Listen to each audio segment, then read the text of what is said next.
Oi, eu sou o Lucas, o Gentleman dos mangás, e este vídeo eu estou abrindo um quadro novo aqui no canal, que é um papo mais nobre, um papo mais, vamos dizer, glentemesco.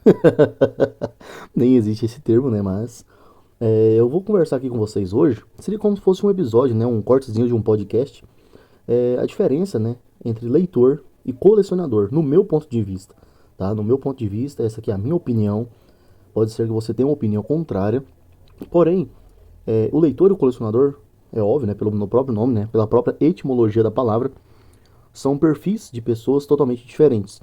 E aqui, né, eu estou voltando mais para este mundo dos mangás. A diferença entre um leitor de mangá para um colecionador de mangá, tá bom? Eu montei uma linha na qual o leitor e o colecionador estão dentro dela, mas não são as únicas personalidades que existem dentro dessa linha. Vocês podem observar aí, eu vou deixar para vocês essa linha bem sucinta, bem minimalista aí na tela, em que o extremo, né, o extremo esquerdo, eu coloquei assim, seria o leitor acumulador e o extremo direito, o colecionador acumulador. É os dois extremos dessas personalidades. Chegando um pouco mais para o centro, né, começando aqui da direita, tem o colecionador e chegando mais para o centro, né, vindo da esquerda, tem o leitor. Eu caracterizaria o leitor como um fã, um mero fã, e o colecionador mais como um acadêmico. E vocês vão entender o porquê. Vindo assim depois, né, mais para o centro, o leitor vindo mais para o centro, teríamos o leitor colecionador. E do colecionador vindo mais para o centro, teria o colecionador leitor.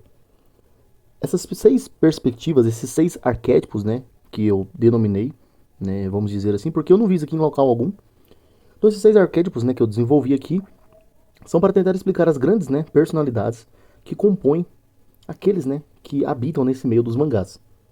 E eu pretendo explicar para vocês, né, conversar um pouco, na verdade, né, nesse vídeo, nesse cortezinho, nesse papozinho nobre nosso, mais um pouco sobre leitor e colecionador, beleza? Dá like. Vou começar pelo primeiro tópico. Objetivo. O leitor, cara, o objetivo do leitor é simplesmente ler mangás. Pura e simplesmente isso. Então, assim, ele vai buscar os mangás somente para lê-los, né? Então, ele quer ler mangá, independente se é mídia física, se é mídia digital, se é comprado, se é por scan, para ele não importa. O leitor só quer ler mangás. Já o colecionador, o objetivo dele, além de ler o mangá, é guardá-lo e expô-lo. Ou seja, o prazer do colecionador não está somente em ler o mangá, mas em guardá-lo num saquinho, né, de polipropileno e expô-lo numa estante. Seja uma estante bonita, seja uma estante feia, para ele tanto faz. Mas é uma estante. Ele quer expô-lo para que se um dia alguém indagá-lo sobre aquela determinada coleção, aquela determinada obra, ele tenha propriedade para dizer e para mostrar, né, a beleza daquilo que se compõe na decoração da tua casa e assim por diante. Beleza. Vamos então para o segundo tópico. Método. Como que é o método, né? Qual que é o método que tanto o leitor como o colecionador utiliza-se, né, para atingir o seu objetivo? O leitor, no meu ponto de vista, né, o método dele, né, para ler os mangás é scans e ou empréstimo de um mangá, seja de um amigo, de uma amiga, de um colega ou de uma colega. Ou seja, ele não vai comprar os mangás. Na minha opinião, o leitor de mangás, né, o mero fã, ele não vai comprar, ele vai ler nas scans, porque se está gratuito na internet, ele vai ler. As scans, para quem não sabe, é algo ilegal. Mas hoje em dia temos scans legais no país. Scans, né, diretamente pela editora que publica o seu mangá. Um exemplo, JBC. A JBC é uma editora muito conceituada aqui no nosso país e ela já migrou a grande maioria das suas obras para as scans, no formato digital. Porém, quando aqui eu me refiro a scan, eu estou me referindo às scanlators, que são aquelas páginas da internet. Um exemplo, temos a Nelx Scan, a Prisma Scans, temos o Manga Livre e diversos outros scanlators, né? A Union Scans que eu poderia citar aqui que não teria fim. Não somente scans brasileiras, como scans gringas também, norte-americanas, ou scans latinas americanas também, existem bastante. Então o leitor ele vai buscar através dessas scans ler o seu mangá que ele tem a preferência, né, de ler naquele momento. E o colecionador, qual que é o método, né, que ele utiliza para atingir esse objetivo dele, que é ler, guardar e expor? São as livrarias, sejam físicas ou digitais, E as lojas online especializadas, eu poderia citar aqui as próprias lojas das editoras, né? Temos a Panini, uma loja que eu compro bastante, que é a Mundos Infinitos, a grande Amazon, né, que todos conhecem, tem a Comics Bookshop, a Rica Shop, a própria Shopee. Então há diversas, né, Americana, Submarino, Magazine Luiza, diversas lojas que vendem mangás. Então o método, né, que o colecionador busca para atingir seu objetivo é entrar nessas lojas. E o objetivo, né, do colecionador geralmente sempre é buscar os descontos. Então, assim, ele está sempre de olho. Eu poderia até abrir aqui um submétodo, né, para o colecionador em três partes. Né? Ele entra nessas lojas online, geralmente, ou livrarias, sempre buscando descontos. Ou seja, ele é um rato de loja online. O colecionador geralmente ele é um rato de loja online. Ele entra todo dia, todo dia. Se ele vai comprar ou não, tanto faz, ele vai entrar todo dia em lojas online. Eu mesmo sempre estou entrando direto em lojas online, vendo os descontos, os preços dos mangás. E muitas das vezes eu entro só para ver mesmo. Não tenho pretensão nenhuma de comprar. E a preferência, isso aqui é algo que vocês já devem perceber, mas a preferência do colecionador é sempre a mídia física. O colecionador nunca vai ter os materiais em mídia digital. Para ele, para o colecionador é algo inconcebível na mente, né? É ter um material em mídia digital, sendo que o objetivo dele, além de ler e guardar, é expor os mangás. E como é que você vai expor os mangás em mídia digital? Tem como você guardar? Tem. Num memory card, num OneDrive, alguma coisa assim. No próprio aplicativo mesmo, né, que você está lendo. Mas como é que você vai expor esses mangás? Então, algo aqui você já percebe, né, que o colecionador tem um pouco... essa coleção que ele monta é algo externo do ego dele. Ele quer externalizar esse ego, externalizar os gostos dele através da coleção de mangás dele. Então o colecionador quer expor isso. Ele quer expor os gostos, os sentimentos, as emoções, as ações, as memórias, as lembranças e tudo mais na estante dele, com as histórias que ele leu, né? Mas tá bom, já falamos demais, né? Vamos pro terceiro ponto aqui, valorização. O leitor, né, ele não dá importância para a qualidade do material, até porque ele nem adquire o material, tá? O leitor ele não sabe e ele nem quer também analisar os argumentos, o roteiro, a quadrinização, a arte, ou seja, a ilustração, a historicidade e os bastidores, etc., do mangá ou do mangaka, né? E nem das obras que ele está lendo, e assim por diante. Sejam manhwas, sul-coreanos, webtoons, mangás, comics, gibis, bonelli, nada. O leitor ele quer só ler, ele não quer saber de analisar nada, ele não quer saber de bastidores, de nada. Aqui, pensa comigo, cara. O leitor, ele não compõe grande parte do nosso mercado brasileiro. Há poucos leitores realmente no nosso mercado, tá? Essas pessoas que realmente só querem consumir sem oferecer nada em troca, sem buscar nada. Então, assim, se você não tá se encaixando nesse perfil aqui que eu tô montando, fique despreocupado, porque ainda temos mais 4 perfis para demonstrar aqui nesse nosso papo. Fora o leitor e o colecionador, né? Não vai ser no episódio de hoje, né? Mas vai ser um episódio mais futuro. O colecionador, né, nesse tópico aqui de valorização, ele busca novas experiências, né? Ele busca conhecimentos através do mangá que ele está lendo. Então, né, este, né, por sua vez, ou esta, né, por sua vez, ele analisa todos os pontos de uma determinada obra. Então, assim, ele vai analisar, o colecionador ele vai analisar conscientemente mesmo os argumentos, o roteiro, a quadrinização que o mangaka ou a mangaka está utilizando no seu mangá. Ele vai analisar a arte, toda a ilustração, a historicidade, né, a que aquilo se remete à nossa realidade, aos bastidores do mangá também ele vai buscar.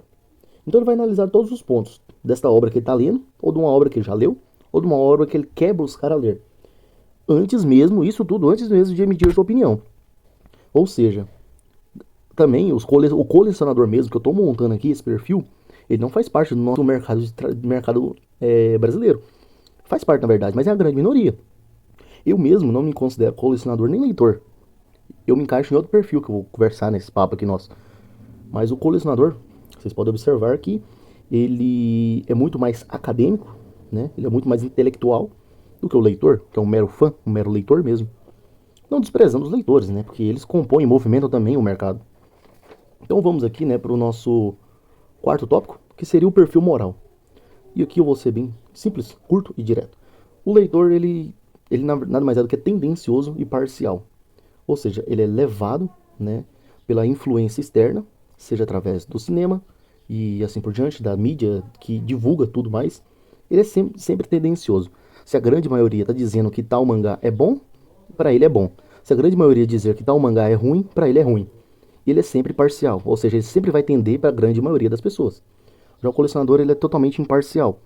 Por ele estudar, né, por ele ler dessa forma mais imparcial, ele sempre vai emitir uma opinião mais justa, porque ele não vai estar analisando o que está no hype, ele vai estar analisando a obra que ele está lendo. Então é algo mais é, acessível, né, e palpável para nós pegar essa opinião para nós debatermos entre si, porque ele é imparcial. Um colecionador é difícil e raro de se achar, né? Porque a imparcialidade é bem complicada, porque até mesmo na nossa justiça não há imparcialidade, quem dirá no mundo de mangás. Bem, já comentamos, né, no tópico 4 sobre o perfil moral. Vamos então para o perfil psicológico, o quinto tópico, né, dessa comparação entre leitor e colecionador.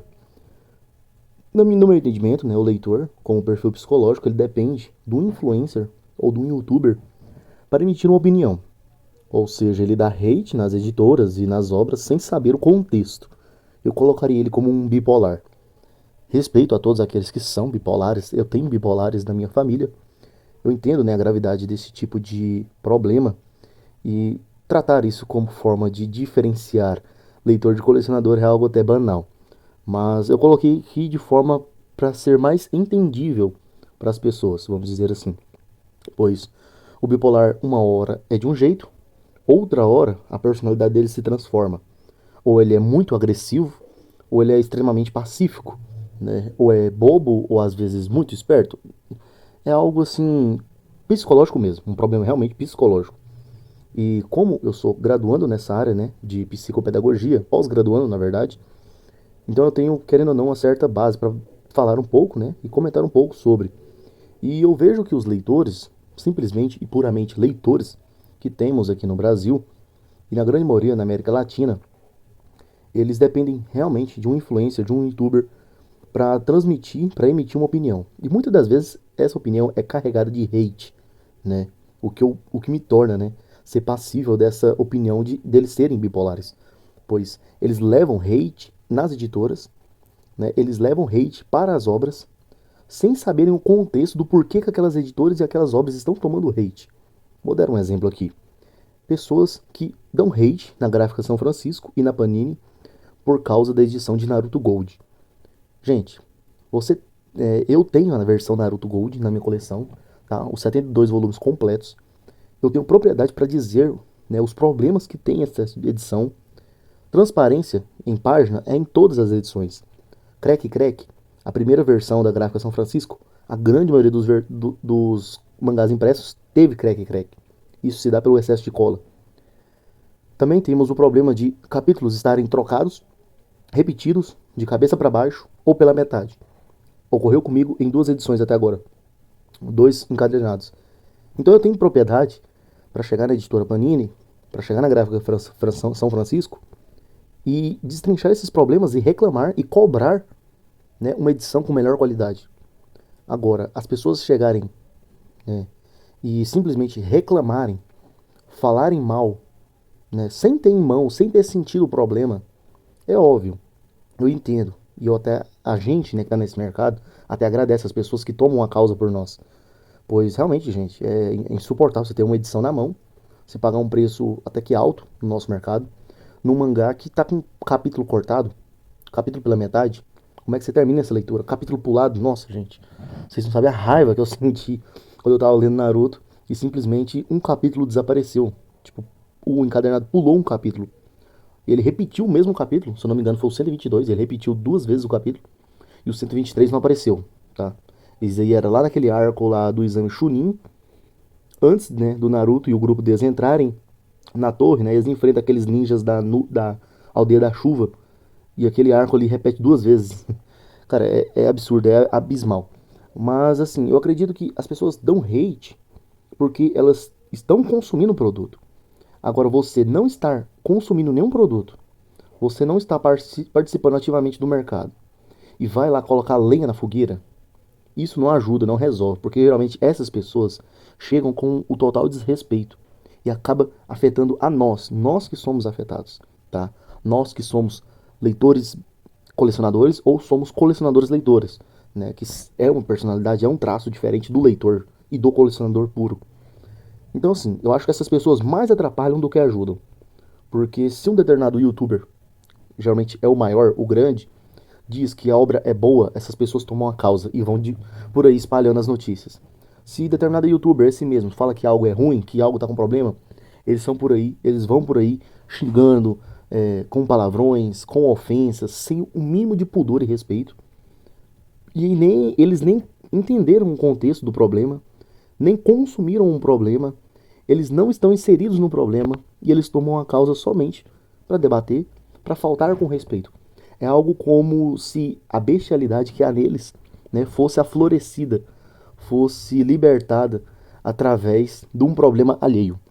Eu acho isso muito ruim. É por isso que eu não gosto de leitores, pois além deles não movimentarem o nosso mercado de forma financeira, por não consumirem, né, os produtos, além deles não serem ativos, né, em opiniões sinceras, mas sim em opiniões tendenciosas, eles muitas das vezes afetam nós inconscientemente, pois as editoras muitas das vezes com as gráficas implicam, querendo ou não, com seus consumidores por conta desses leitores.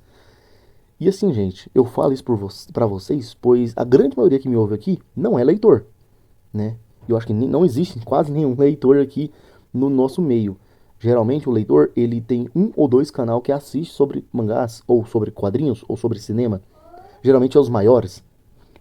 E, bom, falei demais já do leitor, vamos falar agora um pouco sobre o colecionador. Sobre o perfil psicológico do colecionador, né? Sobre o colecionador, né, eu diria como perfil psicológico, que ele guarda e armazena todas as informações das obras que ele leu.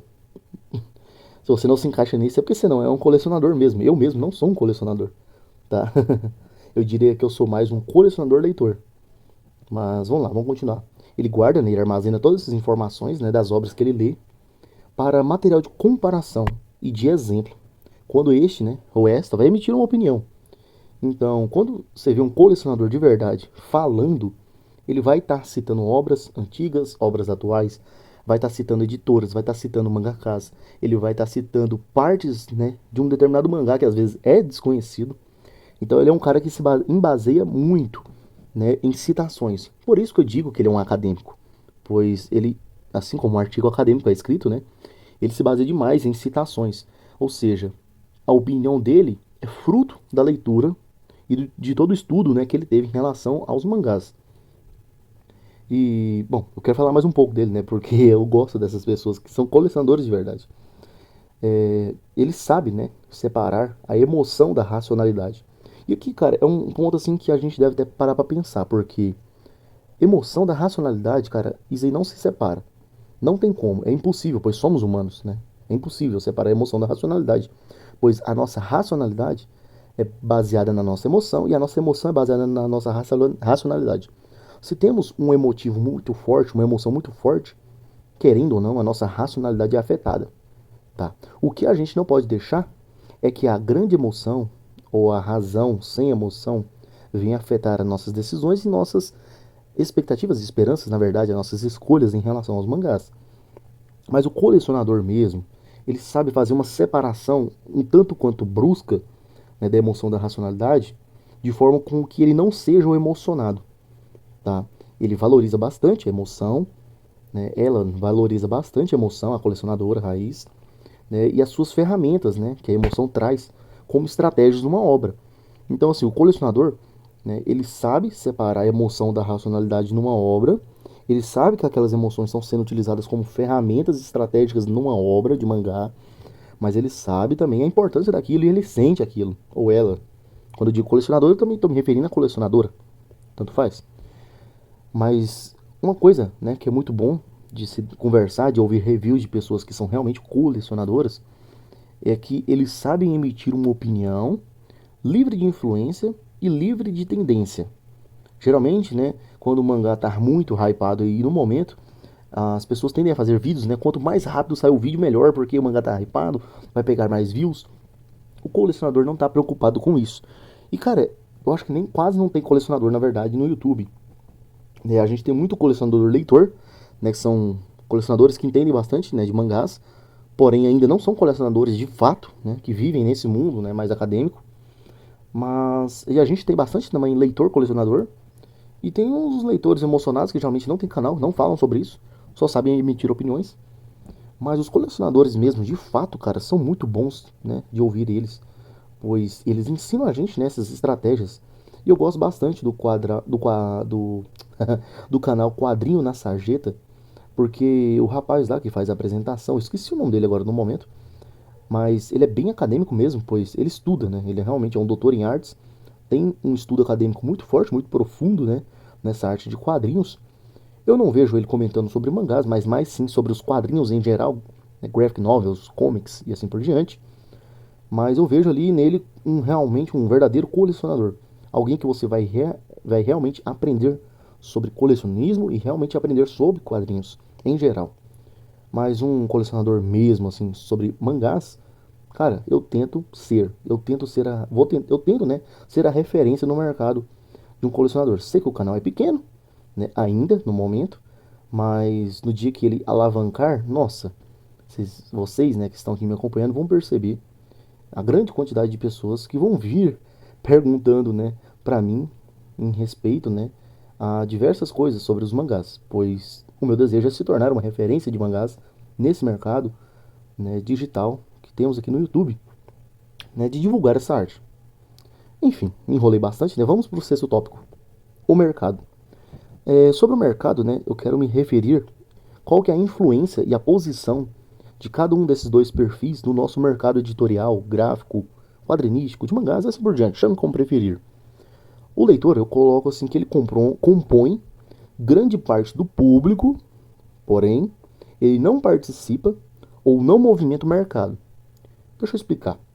No Brasil, a gente tem cerca de mais de 200 milhões de pessoas.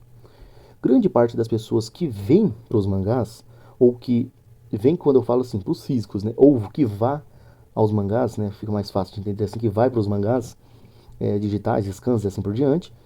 Eles vêm e vão através das live actions, ou principalmente dos animes. Os animes, né? As pessoas que consomem animes, muitas das vezes vão atrás do mangá, simplesmente para ler e ter uma, assim, diferenciar, né? Geralmente para puxar mais saco do anime. Então, assim, uma pessoa que assiste um anime de Naruto, busca, né, ler o mangá de Naruto nas scans, ou que assiste o mangá de Dragon Ball, CDZ. Tô pegando aqui mais a velha guarda, né? Vamos assim, vamos pegar uns animes mais recentes, o Chainsaw Man, Kimetsu no Yaiba, né? Você tem The Promised Neverland, apesar que a segunda temporada é uma bosta. Mas assim, as pessoas geralmente vêm dos animes, né? Esse grande público vem dos animes para consumir os quadrinhos. E chegando nos quadrinhos, né, nos mangás, essas pessoas não participam e movimentam o mercado, porque eles se deparam com preços muito grandes, muito absurdos. Então eles acabam por optar em não comprar, não adquirir, né, os quadrinhos, os mangás. Ou seja, eles não vão participar, né, ativamente desse mercado e também não vão movimentar, porque eles não estão comercializando, né, o mangá. Eles vão para as scans. É o que acontece também, né, gente, com o cinema. Muita gente assiste aqueles filmes de super-heróis, né, e vem depois para os quadrinhos comics, né, de super-heróis, Marvel e DC, mas eles buscam scans, né, do que o quadrinho físico em si. Apesar de que o público que vem dos cinemas para as comics, né, para os quadrinhos de super-heróis, geralmente ficam, né, nos quadrinhos de super-heróis mídias físicas. E nos mangás eu não sei o que acontece, mas o pessoal não fica. Eu acho que eu sei o que acontece, né? É o preço absurdo. Não tem como você colecionar uma coleção de 72 volumes de Naruto Gold, com esses tantos de problemas que se tem, a um preço de R$ 34,90, ou One Piece, que está sendo reimpresso a R$ 34,90, papel jornal, com mais de 100 volumes, sendo que você nem conhece, né, esse mercado, você não conhece o pessoal, você é totalmente novo, você fica perdido, então você já pensa, poxa, eu vou gastar uma grana pesada para um trem que eu nem sei que eu vou gostar, que eu não conheço ninguém, e é difícil, realmente é difícil. O mercado de mangás ele é pouco acolhedor nesse sentido. Tá? Já sobre o colecionador, no mercado, falando assim, ele é a minoria do público, porém ele movimenta e muito o mercado underground de mangás. Então você vai ver os colecionadores mesmo comprando muito mangá alternativo, manhwa, coisas assim gringas mesmo, não consumindo geralmente o material brasileiro. E quando eu digo brasileiro, é do que as editoras publicam aqui no Brasil, mas eles consomem também e bastante o mangá nacional. Eu mesmo, poxa, eu não tenho nenhum mangá nacional na minha coleção, tá? Eu sou brasileiro e não tenho nenhum mangá brasileiro na minha coleção. Você vê um colecionador mesmo, e eu já tive a oportunidade de conhecer pessoas que são realmente colecionadoras, que tem mangás africanos, mangás franco-belga, mangás italianos, mangás franceses, mangás norte-americanos, mangás realmente japoneses. Quando eu me refiro a mangá, eu estou falando do estilo, né, de quadrinização, preto e branco, né, leitura oriental e assim por diante. Então, assim, pessoas que têm diversos materiais na coleção, diversos materiais internacionais, em línguas diferentes. Então, uma pessoa que está lendo em outras línguas, ela não se prende. O colecionador, ele não se prende, né, a um país, a uma editora, ele não se prende a um mercado. O mundo é o mercado para ele, pois ele já conheceu demais. Né? O colecionador, geralmente, é aquela pessoa que já consumiu muito do mercado onde ele se encontra e ele começa a partir para o mercado exterior. E geralmente o colecionador mesmo assim de mangás aqui no Brasil são aqueles mais antigos, né, os primeiros lá dos anos 90, dos anos 2000, que começou a colecionar mangá desde aquela época aqui no Brasil. E se você for parar para pensar, cara, o nosso mercado ele é muito, mas muito jovem, tá? A gente não tem nem 30 anos praticamente em publicação de mangás. É um mercado muito jovem, então quem acompanhou desde o começo até hoje não tem nem 30 anos de experiência com o mercado nacional. Então você vê que isso aqui é uma experiência muito básica, né? E assim, o mercado japonês, cara, tá aí há décadas e décadas, né, de lançamento. O mercado norte-americano tá aí com quadrinhos, né, desde a década de 20, desde a década de 30. Você tem ali os quadrinhos europeus e no mundo todo. Então assim, hoje em dia, um colecionador mesmo de mangás, ele geralmente é uma pessoa que movimenta não somente o mercado nacional, né, em que ele se encontra, como o mercado internacional, de outras localidades, de outros países e etc. Ou seja, ele conhece a grande maioria dos mangás, né? Os mais badalados, antigos, os mais badalados do momento. Ele tá por dentro de tudo praticamente. E, bom, eu quero finalizar aqui com o último tópico, né? Que é o risco. Qual que é o maior risco, na minha opinião, de um leitor e de um colecionador? É se tornar um acumulador, uma acumuladora. Pois na beirada, né, no extremo de tudo isso, está um ponto em comum, que é o acumulismo, né? O risco, né, do leitor, na verdade, seria acumular muitos e muitos mangás para ler e acabar não lendo nenhum, né? Acumula na sua página de favoritos da internet, do Google, diversas obras que o pessoal indica, e ele não consegue ler nenhuma, né? Isso é ruim, tanto para sua estabilidade emocional quanto pela falta de organização, né, que ele percebe que ele tem. É você acumular e simplesmente acumular. Não por estar colecionando, não por estar lendo, mas acumular. É simplesmente você comprar sem o interesse de colecionar, né, de expor instante, e sem o interesse de ler. Você compra por comprar. Geralmente essas pessoas são as mais bem afortunadas, né? Porque acumular mangá, você tem que ter dinheiro para acumular mangá, né? Assim, hoje no mercado você tem poucos acumuladores aqui no Brasil, mas na mídia fora, assim, na gringa, eu vejo muito, cara, principalmente nos Estados Unidos. Tem muita gente ali que é acumuladora e com peso, né?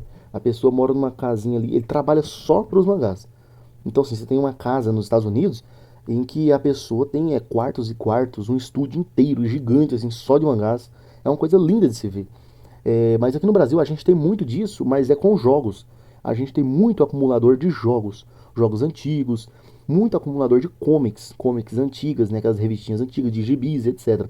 De mangás eu não vejo acumuladores de mangá no Brasil, tá? Porque como o nosso mercado é mais atual, mais recente, mais jovem, não deu tempo ainda pra gente e nem condição nós temos, né, também para se tornarmos uns acumuladores mais fortes e ferrenhos, né? Como existem esses acumuladores de jogos, esses acumuladores de filmes, né? Acumuladores de revistas antigas e assim por diante, tá bom? Esse é o papo de hoje, né? Foi um papo bem longo, é tipo um podcast mesmo, né? Eu espero que você tenha gostado. É um quadro que eu vou pretender manter aqui no canal, pelo menos por uns 3, 4 episódios. Só para eu terminar esse tema aqui, né? O próximo vídeo eu quero destrinchar um pouco mais sobre o leitor colecionador e o colecionador leitor. E por último, né, eu quero falar sobre o leitor acumulador e o colecionador acumulador, que são os passos mais sombrios, né, chegando ao abismo que é o acumulismo, né? É isso, espero que vocês tenham gostado, valeu, falou e tchau!